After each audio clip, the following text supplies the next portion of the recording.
Opening scene features a full-fledged lawyer, Yi-sung, who is trying to defend her father for a crime he did not commit. It turns out that her father was falsely accused of sexual assaults and murder of a little girl. In the court trial, Yi-sung claims that the prosecutor is making false claims since she is a witness to the whole incident. Later, while leaving the prison court after a successful trial, Yi-sung notices a balloon entangled in barbed wire. That shit would definitely have popped, but it's a nice poetic image, I guess. The scene then cuts back to the year 1997, where a 6-year-old Yi-sung and her father Yong-Goo are staring at a store window. They are admiring a Sailor Moon backpack. Yong-Goo promises to buy his daughter the backpack as soon as he gets paid from work. Just then, they notice a police commissioner purchasing that bag for his daughter. Yong-Goo rushes in to grab the backpack, but he is assaulted by the officer and kicked out of the store. And Tuxedo Mask is not there to save them. After the incident, the two return home without the bag, slightly battered, but in high spirits. Yi-sung, being a kind and smart child, understands the situation and doesn't feel sad, despite not getting the bag. Even though she is very young, she takes care of her father, who has a developmental disability, and may well have wanted that backpack for himself. The following day, Yong-Goo gets paid at work. While counting the money, he is approached by the earlier police commissioner's daughter, who offers to guide him to another store that sells the same backpack. But in an unfortunate accident, the little girl slips on the market's icy pavement, and a brick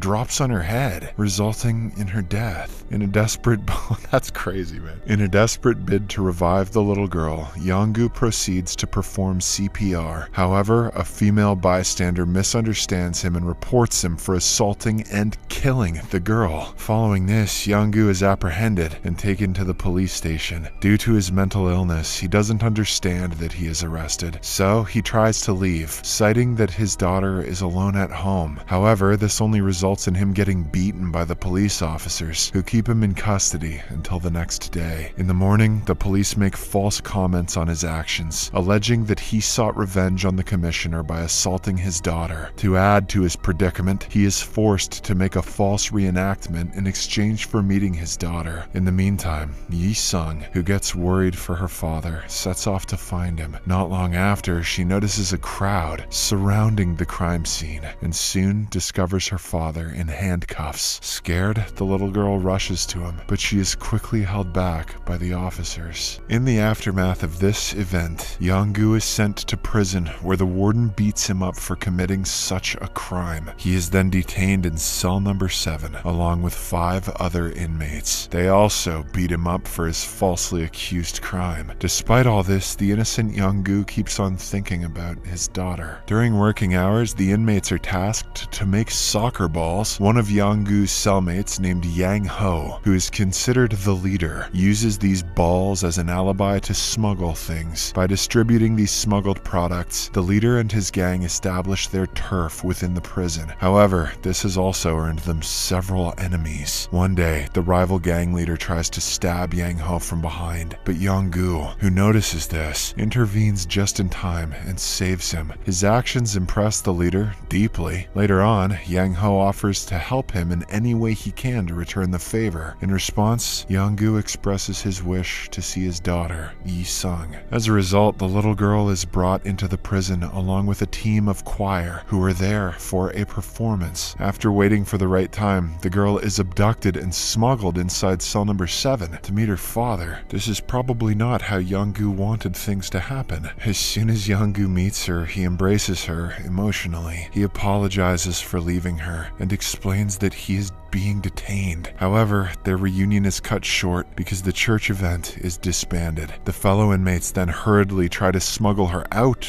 but they are too late. The church's bus is already departed. As a result, they have no choice but to keep the girl inside the cell with them. One of the cellmates freaks out, thinking about the consequences if they get caught, so he opts to alert the guards. However, he can't do so when he looks at Yi-sung's crying face. Upon living with them, the fellow cellmates realize that Yong-Goo can't be an assailant since he loves his daughter so much. A couple of days pass by, and the cell room now looks more like Yi-sung's playground rather than a prison cell. Since they don't know Yi-sung is in there, this will definitely look bad to the guards for Yong-Goo. The inmates eventually get along with her and warm up to her due to her brightness. One night, the prison warden goes through the pictures from the choir event and discovers that one of the performing girls is missing. Realizing that the girl has been smuggled inside, he orders an immediate prison-wide inspection. Shortly after, Yi-sung is found and is immediately sent to the orphanage, while Yong-Goo is confined in a solitary cell. The same night, a fire breaks out from an attempted arson as a prisoner protests against allowing a little girl inside the prison. Amidst the chaos, all prisoners are sent to the courtyard, while the warden breaks into the cell to apprehend the protester. However, the fire gets bigger, and both warden and the protester are trapped inside. Upon witnessing this, Yong-Goo courageously jumps into the flames to rescue them, disregarding potential consequences. The scene then cuts to the hospital, where the warden wakes up to learn that he is saved by Yong-Goo. This makes him realize that the man's crime report was fabricated, and that he can't commit such a heinous act. On the other hand, Yi-sung resumes her school. After classes, her teacher asks about why she was absent, but Yi-sung simply desires to meet her father. Following this, she takes her teacher to prison, leaving her in shock. Once there, the father and daughter are overjoyed to see each other again. Seeing the love between the two of them, the teacher doesn't bother them and participates in their conversation instead. However, their happiness is short-lived as the visit time runs out, causing them to be separated. The warden sees Yong-Goo's love towards his daughter for the first time and is more convinced about his suspicion. This only makes him recall his memories about his only son who is killed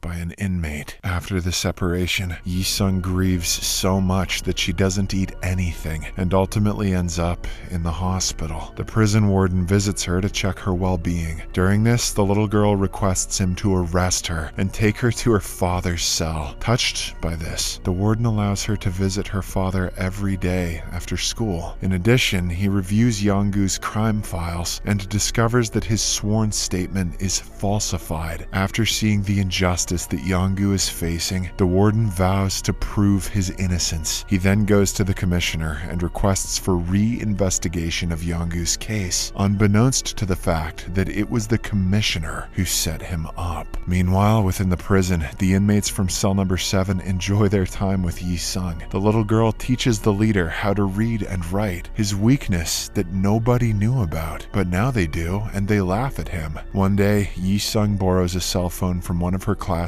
and brings it inside the prison. She hands it to an inmate, allowing him to call his wife and his newborn baby girl. As the days pass by, they all form a special bond with Yi-sung and start living like a family where more than 50 of her uncles have killed people. Apart from all this, they also learn that Yong-Goo's final trial date is approaching. In response, the inmates pledge to train him for success in the trial, because they've all clearly experienced that, so that he can return to his happy life with his daughter. For this, they first ask Yong-Goo to explain the incident in detail. They also go through several scenarios in order to get the picture of the incident. After a few days, they finally conclude that the commissioner's girl actually slipped on a frozen puddle. While falling, the girl grabbed a plastic wrap that caused a brick to fall on her head and kill her.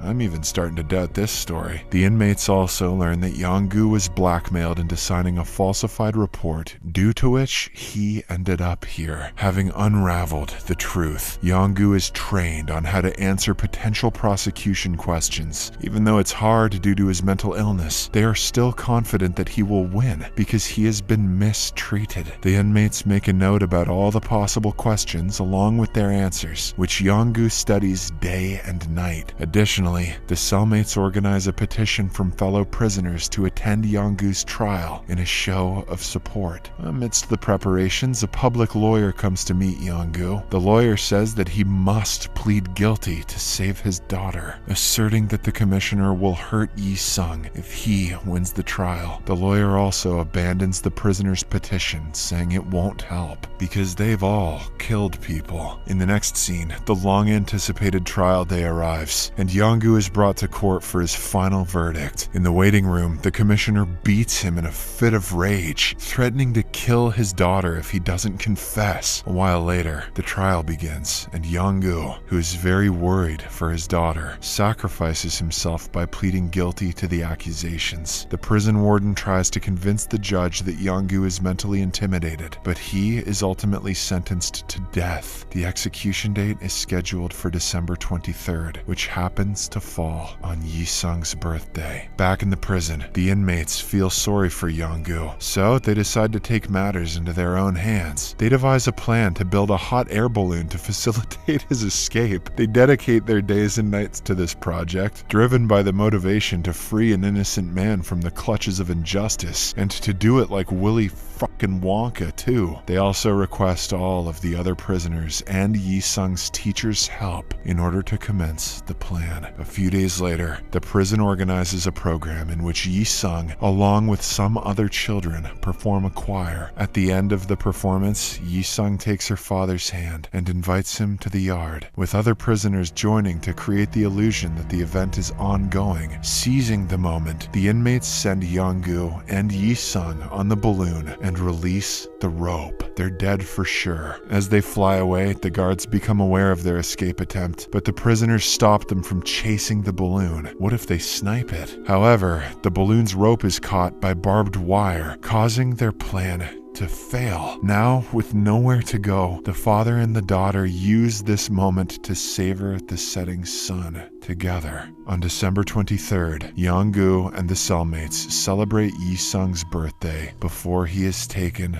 for execution. They surprise the little girl with a birthday cake and multiple gifts. Great, now she'll never be able to look at a cake again. Yong-Goo finally presents her with the Sailor Moon backpack, which they have been thinking of buying for a long time. Overjoyed with the present, the little girl thanks him for being her father. As the two embrace, the rest of the fellow inmates, being aware of Yong-Goo's fate, are unable to hold their tears back. Despite this, they don't utter a single word in front of the little girl. They simply pretend that her father is being transferred to another facility and tell her to stay strong. Shortly afterwards, the prison guards arrive to take Yong-Goo for execution. Before leaving, he thanks all of his fellow cellmates for their care and support. The inmates are clearly saddened, but they are helpless as Yong-Goo walks past the hall with his daughter. The other prisoners also share in the sorrow. When the moment of separation comes, Yong-Goo tries hard to hold his tears back. He hugs Yi-sung for the last time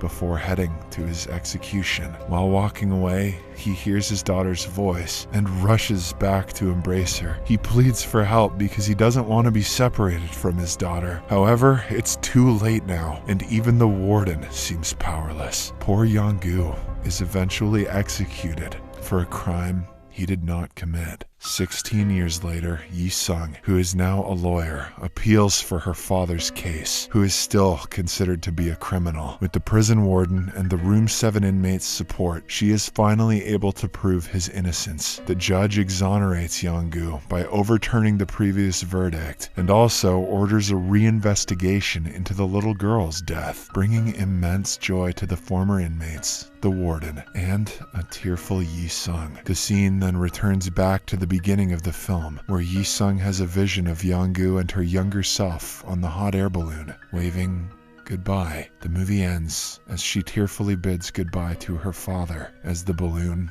flies away. Subscribe for more videos like this, turn on notifications, and leave a like to help the channel out. Thank you for watching.